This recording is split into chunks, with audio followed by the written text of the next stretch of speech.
Oke guys, jumpa lagi dengan Mr. Panamba. Kali ini kita akan membahas beberapa raja dari Tahuna yang bernama Don. Jadi nama Don ini berasal dari Spanyol. Nah, banyak orang bertanya, apakah itu sejarah atau legenda? Nah, sekarang kita bahas.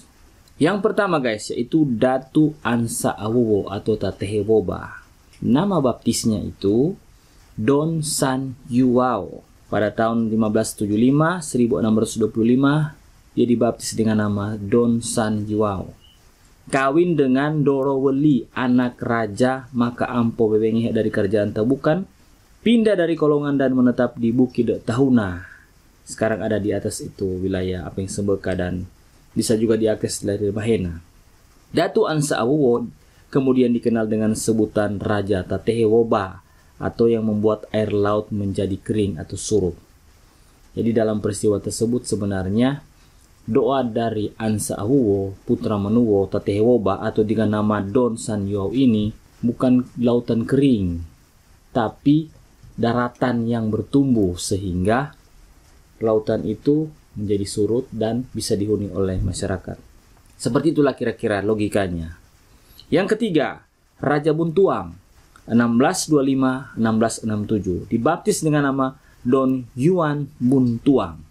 Inilah cikal bakal mereka memiliki nama Don karena mereka dibaptis oleh padri-padri Spanyol. Tahun 1640 di Kolongan oleh Padri Yuan Iranso bersama 92 orang lainnya.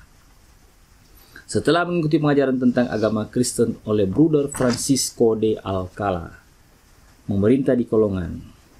Yang keempat, Raja Don Martin Tatandang Nusa.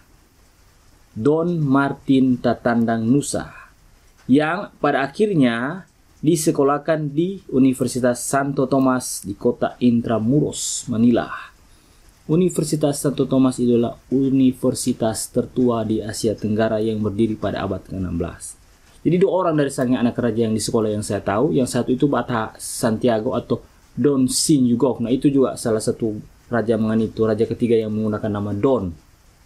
Mereka bersekolah di Manila, di kota Intramuros. Dan mereka adalah sarjana-sarjana pertama bukan cuma di Sangya, tapi di Indonesia. Oke, yang selanjutnya adalah Raja Don Luis Melanging Takaulimang. Nah, ini juga anak Raja Tabukan Gama Banua. Kawin dengan Dorowenteng, putri Raja Don Martin, dan berputra pepahan Surung.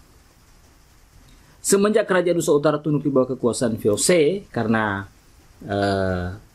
antara kepentingan Portugis, Spanyol, dan VOC, maka ada penandatanganan kesepakatan di Den Haag sana agar supaya wilayah Spanyol hanya di wilayah Manila dan wilayah VOC di wilayah Hindia Belanda. Maka sejak saat itulah maka raja-raja Sangihe sudah tidak menggunakan nama Don karena sudah dipengaruhi oleh VOC. Itulah kira-kira guys, banyak orang yang bertanya tentang kira-kira benarkah nama-nama Raja Sangihe menggunakan nama Don, ya karena mereka dibaptis dengan nama tersebut oleh orang-orang Spanyol. Itulah guys, beberapa sejarah singkat, cerita-cerita. Nanti kita lanjut secara bertahap dengan cerita yang selanjutnya. Thanks for your watching, jangan lupa like dan subscribe.